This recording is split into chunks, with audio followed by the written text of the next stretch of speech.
Thank you. In today's fast-paced and overly automated and digitally driven society, a new premium is humanity. The internet constantly rewards us for convenience and instant gratification, making the human touch increasingly more scarce and coveted. Now, in this environment, businesses can no longer afford to be faceless entities. To survive, businesses need to connect with audiences, pull at their heartstrings and engage them on a much deeper level than ever seen before. And that's where brand storytelling comes in. Science has finally confirmed what we've known to be true for a very, very long time. We humans are hardwired for stories. They lead to better understanding, trust, comprehension, receptivity, and much, much more. Stories connect us, engage us, move us to tears, to laughter, to anger, to sympathy, to action. Brand storytelling and content marketing are really two sides of the same coin. To quote David Campbell of Right Inbox, storytelling is one of the most powerful ways to breathe life into your brand and is also one of the main components of a solid content marketing approach. In a research by Content Marketing Institute, 96% of marketers say content marketing has helped them build credibility and trust in their consumers. A HubSpot research has revealed that 82% of marketers have actively used content marketing in 2021, up 70% from 2020. And that's really a big number. Now, with that background, I'd like to move to a very esteemed panel with some of my questions. My first question is to Pallavi. So Pallavi, content marketing, if done smartly, can break clutter and be very cost effective. My question to you in two parts really is, are content marketers in India doing content marketing right? And are they leveraging their full potential to break clutter, or they're just following a herd mentality where they've become, part of an event just for visibility?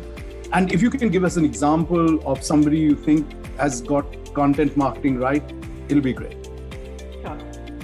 Thanks, Rohit. Hi, everyone. Great to be here. I think there are a lot of great examples B2B who are really creating content which is breaking through the clutter. The way, we thought about it is we say that, consider an audience of one. So imagine your persona, which is most ideal, which has to the best and most to gain from your product, and consider that audience of one. Whatever content you're creating, if it cannot delight that one person, then there's no way that it will delight millions of other people, right? So when we think of a person and then make the content, rather than focusing on, I have a calendar and I need to put out my content as per this calendar because the brand wants to do it. Instead of that, saying that, look, what does this person want? What do they want to know? What do they want to be entertained with? And I think many brands are doing that. One of the prominent examples I would say is Zomato. Most of us would consider notifications as spam, right? But they have created a cult of their own with their notifications. And the way their customer service, many people are chatting with customer service as if they're old friends. So these are all the kind of touch points driven by content that Zomato has been able to create to break out of, that kind of clutter which is there. I think the another challenge which happens is sometimes we get very bogged down by, this is our brand voice and staying within that box of brand voice. And the fact is brand voice is evolving. All of us here today, 2 years back what our brand was and now what it is because of whatever it went through in the pandemic, whatever pivots that might happen is changing. And unless we test and experiment a little bit, around the edges, still staying true to how we can add value, we will not be able to drive that evolution. So I think that is the challenge which many people tend to face in creating clutter-breaking content, that having to stick to a sort of very specific guideline, which is more, I would say, in spirit rather than in text. So I think some great examples. Another one that comes to mind is what Unacademy did with the IPL, right? That break the code. Who would have thought that if you pair Pythagoras theorem and pair maths and science concepts with cricket, anyone would want to watch and like? But everyone really enjoyed that. That's another example of breaking that clutter. When you juxtaposition that kind of context with a very different kind of topic, that's what creates that interest and can bring that. Yeah, in fact, what you're saying is very true. Especially on the brand voice, because the brand voice can also become a cage, for brands in this rapidly evolving environment. And I've seen, oftentimes, when brands want to create content, in the real world in real time, oftentimes, they also want to do a quick check and a research behind it, and then finally the content looks like an ad, right? So it kind of defeats the purpose of being authentic, of being completely something like a story that draws consumers in. So you're right. I mean that's really a big challenge. You want to change, but at the same time keep some part of it really rooted as well. It's not that every part of the brand needs to change. So that's really interesting. So my next question is to Maninder. Maninder, we've spoken at large about content marketing and native advertising. Let's talk about formats. While there's no doubt that video content enhances user experience and is, most engaging, I've read a Spotify report that threw light on the growing popularity of audio and voice-enabled content. So my question to you in really three parts, there are three parts to this question, is that with attention spans reducing and people extensively watching short format video content, even brands have started adopting this trend. How do you plan to embrace and enhance short format video adoption? Also, why does audio seem to be picking up? Where do you see that fitting in the media mix, and what's its effectiveness? And as a brand, do you see yourself investing in audio content, voice and podcasts? So, yeah, Rohit, thanks for the question. Hi, everybody. Hi. So this is a pretty interesting question, right? And something that we at Vedantu are kind of getting deeper and deeper into when it comes to finding answers here. Right? I operate with a bit of a contrarian view on this. And let me pick it up from the first part that you raised about attention spans, right? Because if there's one job to be done for any marketer, it's that, right? How well can you get somebody's attention to something? So the contrarian view that I have, Rohit, on this is that we've consistently gotten attention spans wrong. Our understanding of what an attention span is and how much of an attention span you can hope for, I think we've gotten that wrong. And the reason I think we've gotten that wrong is because we're only looking at it from this vantage point of safety in numbers, right? Everybody's talking about a shorter attention span, so let's create shorter bite-sized content, right? And there's value in doing that. But my point is that actually we have to look at it from a very different lens, right? And that lens to me is an economic lens. And there's a reason I say that, right? Because at the heart of it, it's very simple. It's that brands need something of value. It's as simple as that, right? I have to give something of value in exchange for the attention. And that's economic. That's not branding. That's not marketing. It's just, am I giving you something of value in exchange for your time and your attention? Now, it sounds very simple, but it's so hard to do. I think a lot of us, a lot of brands, and we might have had first-hand experiences with those, who find it very hard to give something of value, right? It's very easy to let ourselves off the hook by saying attention spans are dwindling. And so we have to create bite-sized thing and do something and get the job done, right? But actually we are letting ourselves off the hook. We are not forcing ourselves to give something of value, because when we do give something of value, I don't think ever in the history of content consumption, I think we've been binging on content the way we have today, right? So there's enough evidence from OTTs and the likes that tells us that attention spans are not really the problem. If you're providing something of value, that's content that's being lapped up, and how, right? We're letting go of our own careers to sit at night and watch certain shows. I mean, the day they're released, right? The entire season we're lapping up.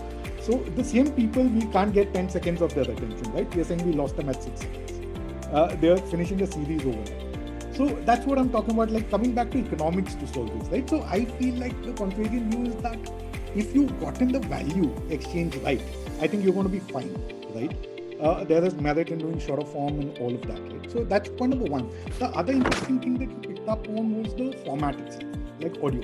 What at Vedantu, what we've been seeing and what we're finding super interesting is that if our vantage point is how much value we can exchange with the guy, with the person who's giving us their attention, then I think it's a no-brainer for us that we can't pack too much value into performance marketing asset. Like in a in that scenario, when you're operating at that stage of the funnel, how much value are you going to be able to condense and then exchange, right, with anybody? So I mean, for us, it's a no-brainer, right? The kind of deep attention somebody pays in this format, right? Voice.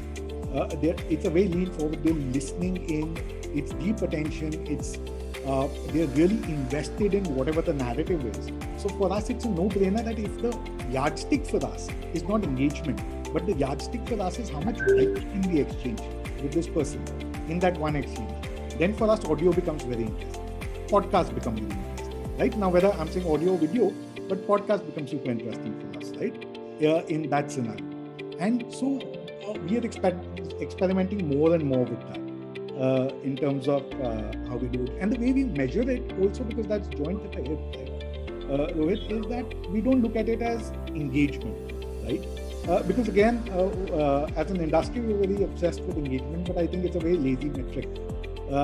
Engagement is a metric that you lean upon when you can't come up with a very clear sense of why you're creating that piece of content.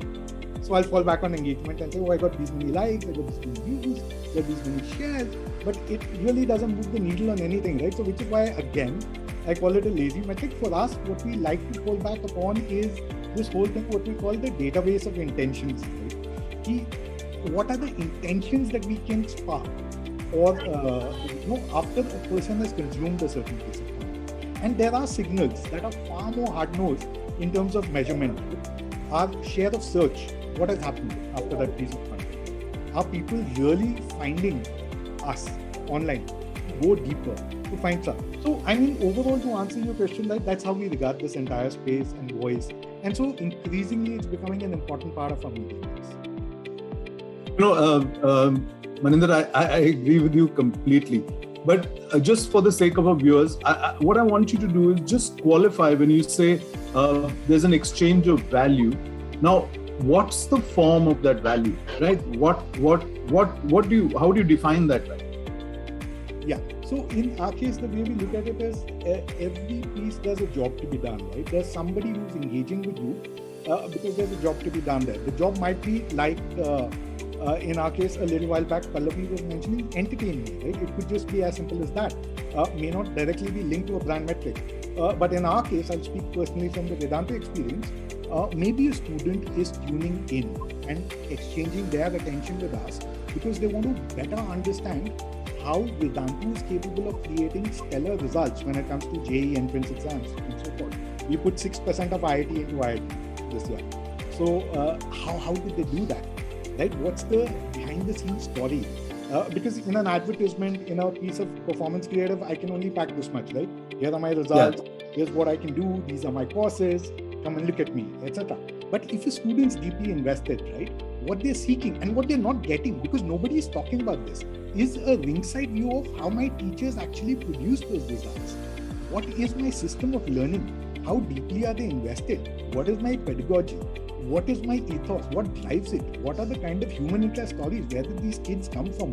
What were their conditions and constraints? And how did the magic still happen in spite of all of that? Now, I can't pack all of that into typical marketing communication, right? But if I do a podcast, which is about the ringside view of how we put 1,500 students into IIT this year, and how 60% of them actually came from tier 4 towns who didn't even have access to regular coaching, let alone high quality coaching, right? They just didn't have access. So if that is the job to be done, if somebody is seeking that out, that they've seen the news at the top of the funnel, somewhere there's a level of awareness about Vedantu, that Vedantu is producing stellar results, but they don't know how.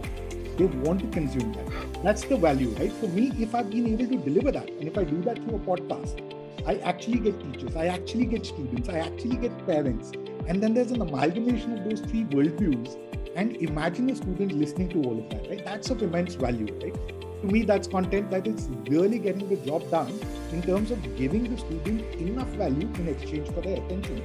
So now if I do 10 episodes, chances are I'm going to hear the students say, can we do 10 more? We'd love to get the next episode on. Can you do a similar thing to give me an inside view of how you did it for me, etc. So that's how we measure value. Yeah, absolutely. And I think the value spectrum is very large. On the one end, it can be just pure entertainment, and like you're saying, on the other end, there is the tangible, benefit or some, answer to some of their deepest questions and queries, right? So it's a lot. Also, being able to share some content, right, which is a demonstration of your personality, your point of view, your worldview in a way, right? So that's value as well. So that's great. So my next question is to Samir. Samir, a Forbes article mentioned that creators know how to reach audiences that many large businesses, are struggling to reach. With brands and creators extensively liaising together, I've noticed an extensive dependency of brands and content creators. So my question to you is, are brands embracing the digital creators age correctly? And are brands no longer content creators because, they rely extensively on content creators to reach out to their audiences? Thanks, Rohit. Hi, everyone. So I think, first of all, I don't think brands are only relying on content creators and not doing engagements of their own. I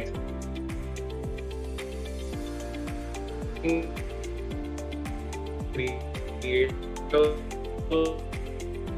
is a part of the marketing, and they call it the brand marketing and content as opposed to competing with them. I think secondly, the reason creators will to create characters is not to sell, and consumers are or anything that is educational for them as opposed to a sales message. So it's quite evident why consumers are also being very open to consuming a lot of content from these new creators. And secondly, how brands are leveraging the whole creator space. I think in the last few years, especially in the last couple of years since COVID, there's been a huge upsurge in the number of creators in terms of the supply. A lot of them, try to entertain you or try to teach you about a certain subject. Now, different brands lying in different categories have been dabbling with various creators and have been figuring out what works for them and what doesn't. Now, for example, sometimes you might want to leverage a generic entertainment creator and try to expand your reach. On the other hand, you might just try to choose which has something for the category there.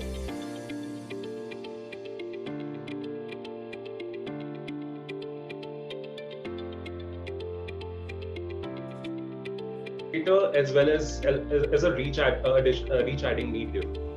So he would obviously give you access to a lot of audiences in various consumer segments that you might not be able to directly reach. So I think as opposed to competing with the brands, he's just complementing the brand's own marketing efforts. Yeah, thanks, Samir. I wonder if everybody else heard, because I was getting a lot of disturbance in the middle. Your voice was breaking. Was that all right? With a bit of a challenge at my end as well. Yeah. So actually, Samir, we kind of missed some of the stuff that you were saying. I don't know whether you're... I'm sorry. I think there's some issue with the network. I'll try and repeat myself. Yeah, please. So I think,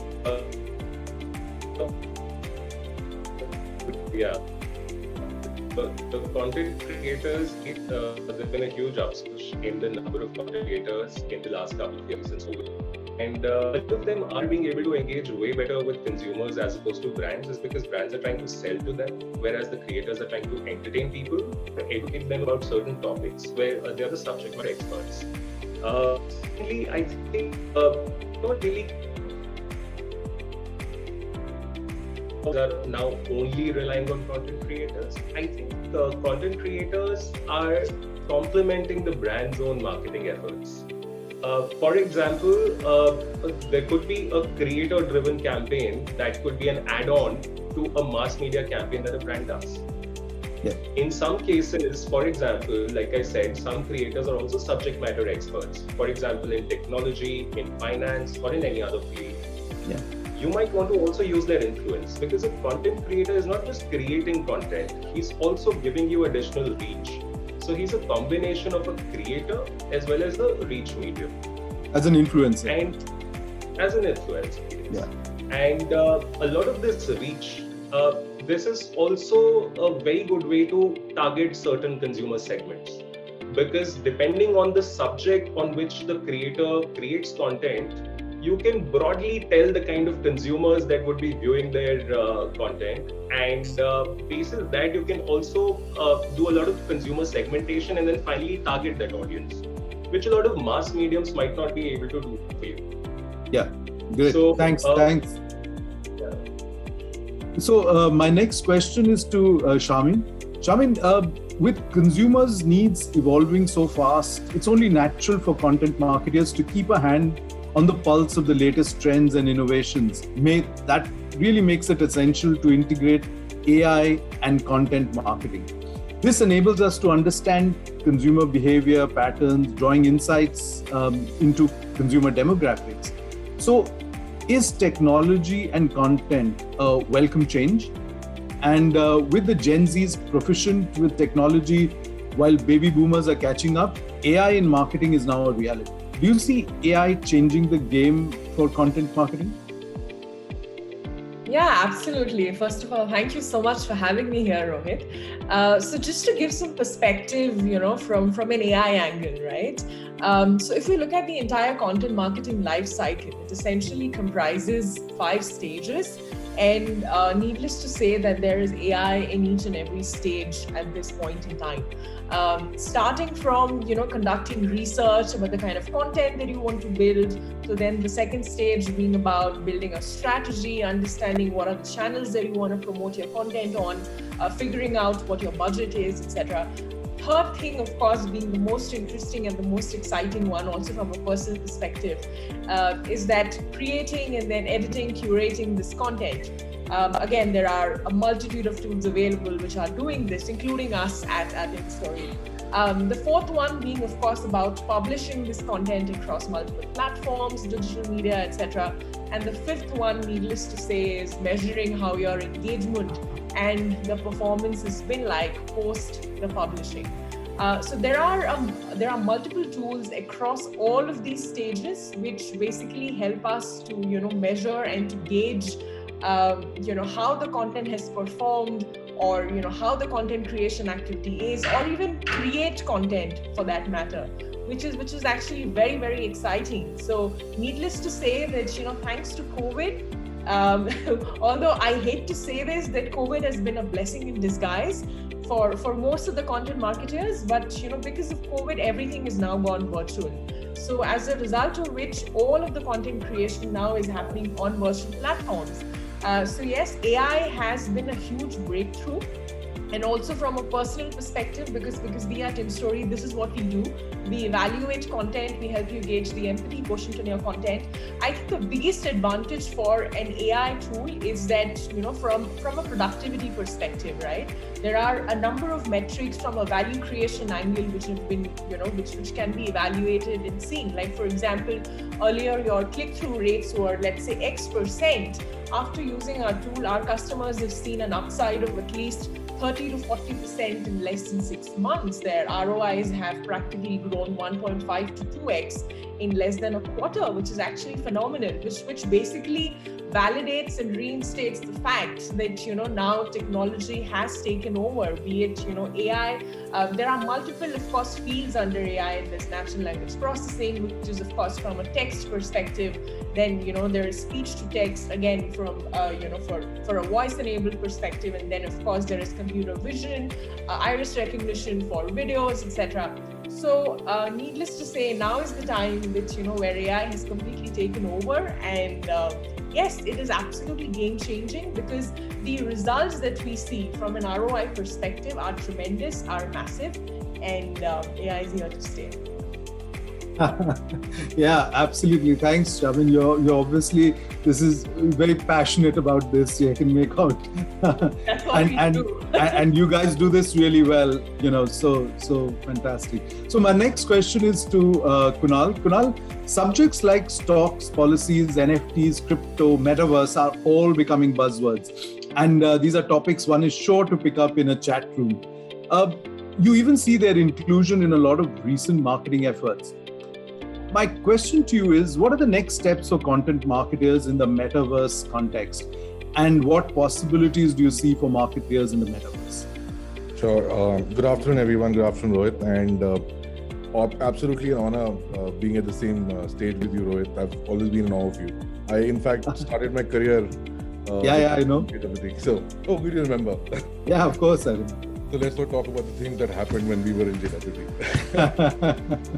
But I'd like to start off my answer with a sort of an interactive session and asking the panelists how much or what you understand about the metaverse, apart from the definition that are going around. So anybody would like to jump in?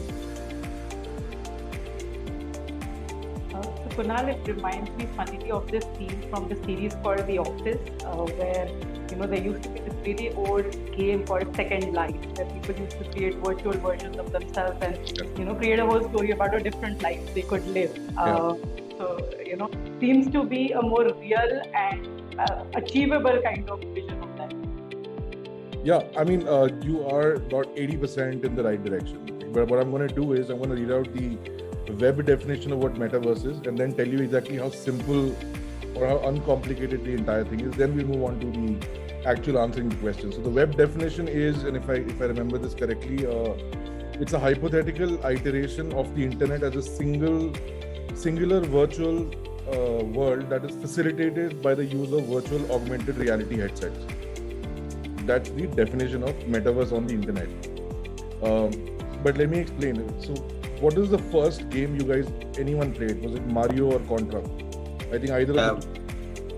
Mario. Mario? Okay. So in or gaming, Snake, actually.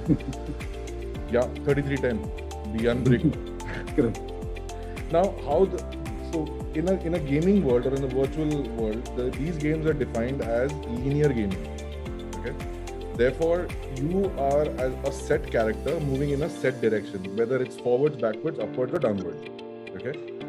Evolution of gaming, just like Pallavi was talking about Second Life. The second phase of evolution of gaming was that you could customize your avatar. The avatar is the character in the game. So imagine Mario, right? You could actually make Mario taller, shorter, give him new clothes, give him a new hat, give him new pajamas, and these games expanded into role-playing gaming and open world gaming. So what that basically meant was, role-playing is you could take any character and customize it the way you wanted. And open world gaming was that the game would not define the direction in which the character was moving. Okay, it didn't have to be, it's non-linear gaming. Now bring that to phase number 3, which is what Second Life and what the metaverse is basically. That you as an individual can create your own avatar and have as many possible experiences that you possibly can. Second Life and metaverse, the difference is Second Life was one universe, whereas metaverse is a combination of multiple universes. So in a single day, you could actually go onto Mars, go into the slums of Dharavi, fight a battle and meet gladiators, and so different experiences. So that's what metaverse allows you to do. So in a way, what it basically does is allows a human to create any sort of virtual avatar that he wants and experience any sort of reality or virtual reality that he wants to be part of. Now herein comes marketing, right? what is the best form of marketing, in my opinion, and of course you guys are stalwarts, but correct me if I'm wrong, I think the best form of marketing is where there is engagement, there is a conversation, right? This is what digital started doing for us as compared to the ATL. Then we had print, we had a print ad, we had a TVC, and we hoped and prayed that it landed on the right people. What Facebook and digital started doing for us was allowing us to tap into communities, have a conversation which was relevant to those communities, place a product which was the most at the most beneficial level for those communities, and then see the results. So here is what Metaverse does at a large scale. Okay, what it allows you to do as a brand is to look for and tap into these communities, create a virtual product that can be used by these communities, and it also has offered properties. So, for example, and I'll stop now in just one sentence. There is this brand called I forgot its name. So it's a shoe designer. I think it's called Rocket or something. RKCKT, I think. Racket. Now this brand was creating what do you call designs for shoes which was used only in the online world. But what you could do as a customer is to buy them in the real world as well. So on an average, the design that was being sold for cryptocurrency or whatever in the online world is now being sold upwards of $10,000 in the real world. So therefore, what brands need to do, and this is a beautiful advantage for brands in terms of, again, content creation, conversations and everything is what Metaverse is doing right now. So yeah, I hope I'll be able to encompass a lot of things. Yeah, thanks so much. In fact, I don't know whether you've seen that Gujarat Titans unveiled the logo in Metaverse, right? Yeah. The logo. So that's something that it's still new, and I think a lot of people are grappling with it. And like you said, fundamentally, I think the definitions and explanations behind what is Metaverse. Metaverse now has its own bank, backed by JP Morgan. Ariana Grande had a 20 million attendance concert on Fortnite. Wow. It's expanding. It's huge. Wow, that's great. So carrying on with our questions, really now, I wanted to ask some specific questions to our panelists. So a question to Kunal. Kunal, I had this question for you. Since you mentioned somewhere on LinkedIn that you consistently get asked about growth hacks, I wanted to ask you about one too. What's the one growth hack any brand could employ in their content strategy to stay relevant? I think the biggest growth hack and the only growth hack that I recommend is to develop a mindset of a surfer. The guys who take a surfboard and go surfing. Yeah. So develop that mindset and explain how. So basically what you do is you break it down into two parts. One is your maintenance of equipment. Okay, so maintenance of equipment and optimize. So basically that board, right? How do you maintain and optimize that board? So you do that by focusing on your SEO, by focusing on data, and by focusing on uniqueness. Now imagine a surfer in California, right? His entire life revolves around that board. The second is have the eye for that wave that is coming in, that wave that will allow you to actually, get on top of everything and become that, wow, okay, this is what that guy has done. And I work with a lot of startups, and one thing I keep telling them is, don't try and create a wave, because let God do that. We can't do that. But make sure that your board is optimized. You have the best looking, most amazingly durable board that you have, which is your SEO, data, brand, uniqueness, etc. And keep an eye out for that one wave that is coming in, and ride that to the best ability that you can. And I think that's the best growth hack in content that any brand can do. So Kunal, on that metaphor, what happens when the wave really hits you and you go under? Well, that's what the game is all about, right? There are hits and misses. I mean, there are things that you do which make you, your brand become a household brand, and there are sometimes you miss it as well. But that is what branding is, because you are actually taking chances every single day.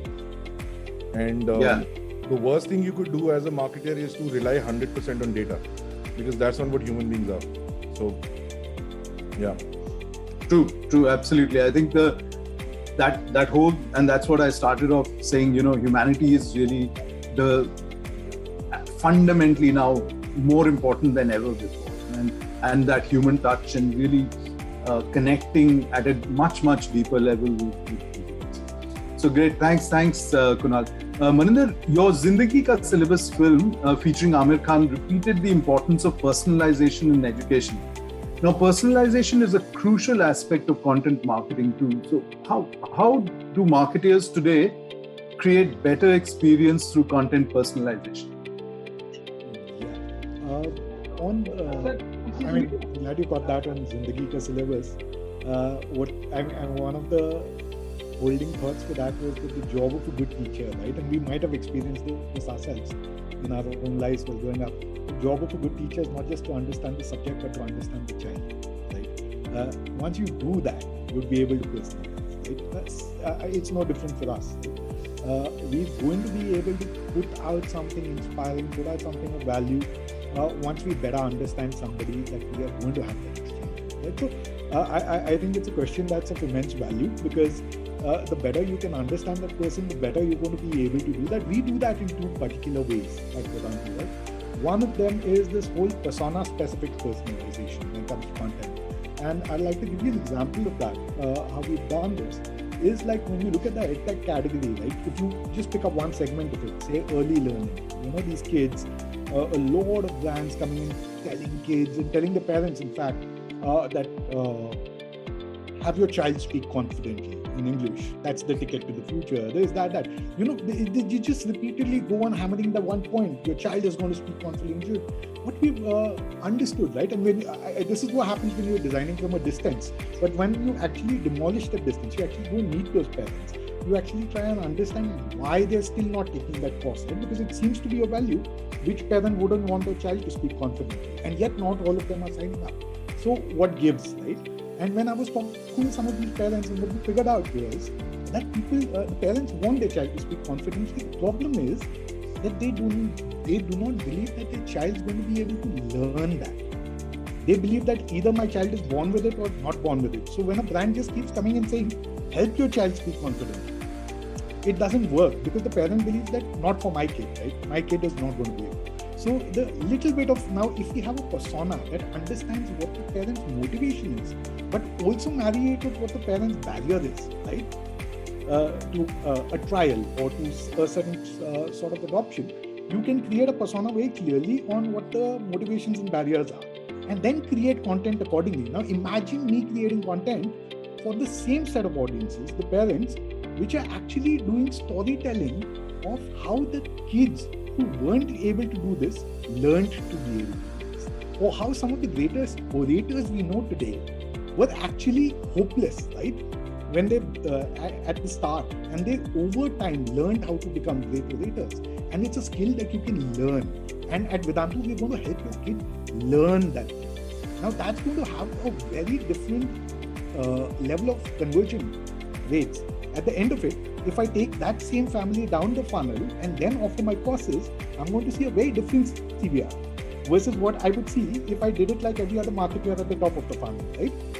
Your child's going to speak confidently. So that's one example of personalizing content based on personas, right? So persona specific. The other one that we invest heavily in is customer journey specific personas. So if I go back to the podcast example that we spoke about, students are super keen to understand what actually goes on behind the scenes in this institute. What's our system of learning? How are the teachers actually going to engage me, right? Because you're not going to get that out of the prospectus. Everybody is going to be talking the same thing. But once you get that, and if that's a powerful vertical proposition, the same proposition when I take you a little lower down the funnel, because I know what you're searching for, I know what kind of content you're engaging with, I'm collecting those signals, and then I retarget you with certain specifics. Or then I apply the trigger at a little lower stage, knowing what your journey has been, and serve you a very different personalized kind of content, saying that for you I've got this offer. I'll again see very different effectiveness, right, of my same creative or my content. So essentially for us, personalization is big on content, but we use persona specific as well as customer journey specific personalizations to see more effectiveness. Got it. Thanks so much for that. That's really interesting. So Samir, my next question is to you. There's a fine line between content that consumers like and that, even though it's good storytelling, may still receive flack, especially for a brand that talks about insurance. And I'm sure you often get questioned about selling fear for profits. Now, what practice do you follow in your content marketing? And is this whole thing of selling insurance really something that really then becomes an impediment in the whole storytelling? Sure, Rohit. I think before I answer the question, let me also set some context with respect to how the insurance category state in India currently is. So insurance, as we all know, is a very underpenetrated category in India. And to give you a couple of examples of how that would affect people and their families, say for example, health insurance. We all know, especially in the bigger cities, a good quality healthcare, hospitalization is extremely expensive. Now, what happens is that in case of any hospitalization, whether planned or unplanned, devoid of any kind of insurance, the middle class ends up paying for the hospital bills through their life savings. Sometimes people lose their entire life savings, they have to sell their assets. Also, when there's an unfortunate untimely death in a family, especially when that's an earning member, the living standard of the family is severely impacted. It impacts the kind of house or the kind of locality the family lives in. It impacts the kind of school the kid goes to and the kind of future he has. Now, these are hard facts. And what's also a hard fact is that middle class consumers don't really have any kind of a protection towards this kind of an uncertainty apart from insurance. Now, what we do in terms of our advertising is just lay the facts on the table. These are the hard facts. We just tell them this is the current scenario, this is the likelihood, and this is an option that is available to you to safeguard yourselves against such an uncertainty at a very affordable price. Now, we don't mince our words. We are a very direct communicator. We do no nonsense, very direct kind of advertising. But it's very honest, direct advertising, which is just laying out the facts. The intention is not even remotely to sell any kind of fear. It is purely and purely awareness. And I think it also works for us very well, because when you are very honest and direct about what you're communicating and telling people, most people do feel the relevance of it. And it also shows in the kind of response we get. I understand it's not a very rosy scenario that you might see in insurance advertising generally also. But these are the hard facts of life. We do try and be very sensitive about it. But I think we need to be very direct about it, because this is a severe problem for the entire country. Being at such a low penetration level of advertising of insurance is not very good for the economy also. India, in terms of the GDP, the insurance category's contribution to the GDP is one of the lowest in terms of major economies. So I think just trying to be all rosy and not laying the facts on the table, not talking about the hard facts, no matter how harsh they might sound, I think that's not the best option. Yeah, I agree. Authenticity in this case is really critical. So we have 3 minutes to go. So Sharmin, very quickly to you, adding empathy to marketing communications. Let's talk about the importance of having the human factor in content marketing. And we've talked a lot about, human factor, connections, empathy. So what of these, why should these strategies be value driven for consumers? So, first of all, very quickly, because we just have 3 minutes left and I'm sorry to rush you. No problem. That's more than enough for me. So, essentially the thing is, why is that empathy is even important, right? We as human beings, based on a lot of marketing research that's been done by neuroscientists and neuromarketers globally, what they say is that there are two things that really impact the human brain. We are obviously emotional people driven by emotions and not by logic. So from a marketing perspective purely, there are 5 different emotions that we human beings are governed and impacted the most by. So if you have to sell your product, no matter any category that you are, if you are able to sell on one of these 5 emotions, then that means your marketing is amazing. Number 1 is of course joy or happiness, right? Second and the most important and the most exciting for any marketer is fear, or fear of missing out, alarming, all of that. Third thing of course is sadness, right? I mean missing out on something sad.